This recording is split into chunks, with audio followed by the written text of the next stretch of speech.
बिस्मिल्लाहिर्रहमानिर्रहीम अस्सलाम वालेकुम व्यूवर्स, दी सेहत चैनल आप सबको वेलकम। मैं हूं अदील मंसूर। आज आपसे बात करेंगे एज़मा यानी दमा, इसके होने की वजूहात, अलामात और इलाज।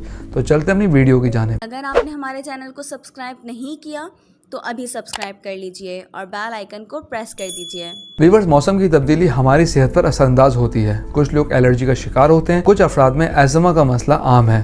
ख़ास तौर पर सर्दियों में ज़्यादा तकलीफ़ें हो जाता है। एज़मा एक बीमारी है जो आपके फेफड़ों को मुतासर करती है। ये फेफड़ों में हवा की नाली की सोजिश की बीमारी है जो सांस लेने को मुश्किल बना देती है।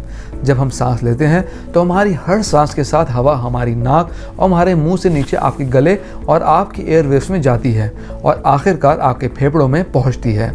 हमारे फेफड़ों में बहुत से हवा के छोटे छोटे रास्ते होते हैं जो हमारे खून में हवा से ऑक्सीजन पहुंचाने में मदद देते हैं। ये बीमारी बच्चों और बड़ों दोनों को मुतासर करती है। बाज़ अफराद का कहना है ये एक ऐसी डिजीज़ है जिसमें इलाज से ज़्यादा परहेज़ अहमियत रखती है, क्योंकि ये तकलीफदेह बीमारी है और आपकी सेहत को बुरी तरह मुतासर करती है। इसलिए इलाज के साथ एहतियात बहुत ज़रूरी है। एज़मा के मरीजों में सांस लेने में दुश्वारी, सीने में जगड़न, रात या सुबह सवेरे खांसी की शिद्दत में इजाफा और सांस फूलने जैसे मसाइल का सामना होता है। अगरचे दमा के मरीज हर वक्त इस बीमारी में मुब्तला रहते हैं, लेकिन दमा का अटैक उस वक्त होता है जब कोई चीज़ आपके फेफड़ों को परेशान करती है। इस बारे में मुकम्मल यकीन से नहीं कहा जा सकता कि क्या चीज़ आपके अटैक की वजह बनती है। अगर हम दमा की अलामात की बात करें तो रात के वक्त खांसी में शिद्दत, सीने में तंगी और दर्द का एहसास, सांस लेने में दुश्वारी और सांस लेते वक्त सीटी की आवाज़ आना, बात करने में दुश्वारी, बार बार इन्फेक्शन का होना, नींद में दुश्वारी होना, धूल मट्टी से ये बीमारी मजीद बिगड़ जाती है और थकावट का एहसास। व्यूअर्स, वीडियो में आगे बढ़ने से पहले मैं आपको बताता चलूं, अगर आप नॉलेज हेल्थ मैगजीन के ई मेंबर बनना चाहते हैं तो स्क्रीन पर दिए गए व्हाट्सएप नंबर पे अपना नाम और शहर का नाम लिख के व्हाट्सएप कीजिए और हर महीने नॉलेज हेल्थ मैगजीन अपने मोबाइल पे पढ़िए, जिसमें आप पढ़ सकते हैं interesting health articles, medical news, research news और बहुत कुछ। तो चलते हैं अपनी वीडियो की जानिब। व्यूअर्स, होम्योपैथिक में एज़मा के लिए एक बहुत अच्छी दवाई मौजूद है जिसको कहते हैं ब्लाटा ओरिएंटालिस क्यूमे।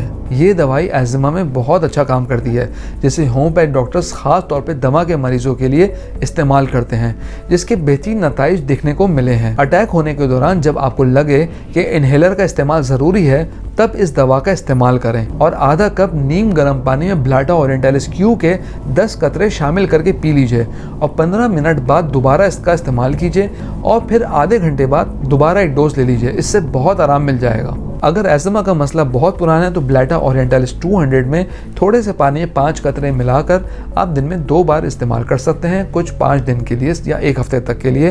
फिर आप उसके बाद दवाई चेंज करनी पड़ेगी या इम्प्रूवमेंट की सूरत में कंटिन्यू करनी पड़ेगी। अगली मेडिसिन है ब्लाटा ओरिएंटालिस 1M पावर में।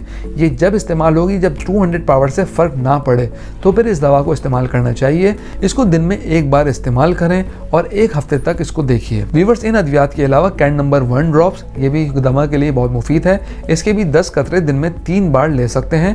और इस कैन नंबर 1 के अलावा जो और मेडिसिन हैं वो एसावीना सिरप और कैप्सूल्स हैं, ये भी दमा के मरीज इस्तेमाल कर सकते हैं। व्यूअर्स, हम उम्मीद करते हैं आज की वीडियो आपको पसंद आई होगी। कोई भी दवा अपने डॉक्टर के मशवरे के मुताबिक इस्तेमाल कीजिए। कमेंट बॉक्स में राय से ज़रूर आगाह कीजिएगा। अगली वीडियो तक के लिए अल्लाह हाफिज़।